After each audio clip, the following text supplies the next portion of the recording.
रत्नागिरीमध्ये आता थेट जाऊयात। रत्नागिरी जिल्ह्यातील चिपळूण मतदारसंघात दोन्ही राष्ट्रवादीमध्ये थेट लढत रंगतीये। तर यामध्ये अजित पवारांच्या राष्ट्रवादीच्या उमेदवाराचं पारडं काहीसं जड असल्याचं पाहायला मिळतंय। पाहूयात कोण त्या ठिकाणी संभाव्य आमदार। चिपळूणचे संभाव्य आमदार शेखर निकम आहेत। मोहिनी, आपण प्रेक्षकांना पुन्हा एकदा सांगूया, शेखर निकम यांनी अगदी अटीतटीचा हा सगळा सामना चिपळूणमध्ये झाला होता, परंतु अजित पवारांच्या राष्ट्रवादीकडून शेखर निकम यांना तिकीट मिळाल्यानंतर आपण बघतोय की राष्ट्रवादी शरद पवारांच्या गटाकडून प्रशांत यादव यांना निवडणुकीच्या रिंगणात उतरवण्यात आलं आणि त्या ठिकाणी आपण बघतोय अटीतटीच्या सामन्यामध्ये संभाव्य आमदार ठरलेले आहेत शेखर निकम।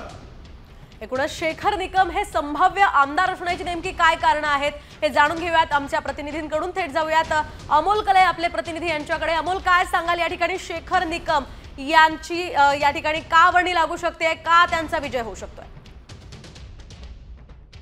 रत्नागिरीतल्या 5 विधानसभा मतदारसंघापैकी एकमेव जागा राष्ट्रवादीला सुटली होती, चिपळूण मतदारसंघ।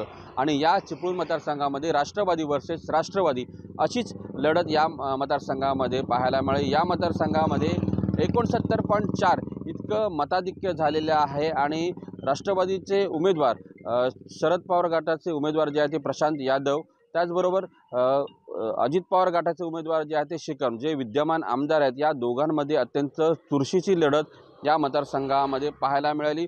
प्रशांत यादव हे सहकार क्षेत्रामध्ये आहेत आणि या सहकार क्षेत्राच्या जोरावर त्यांनी पहिल्यांदाच जे आहे ते या मतदारसंघातून निवडणूक लढवत आहेत। तर विद्यमान आमदार जे आहेत ते शेखर निकम यांनी केलेल्या विकास कामांच्या जोरावर या मतदारसंघामध्ये त्यांनी जो विकासाचा मुद्दा आहे तो त्यांनी मांडला होता। परंतु या मतदारसंघामध्ये अत्यंत चुरशीची लढत या मतदारसंघामध्ये पाहायला मिळाली। मात्र या निवडणुकीमध्ये सध्या तरी प्रशांत यादव यांचा विजय जो आहे तो निश्चित मानला जातोय।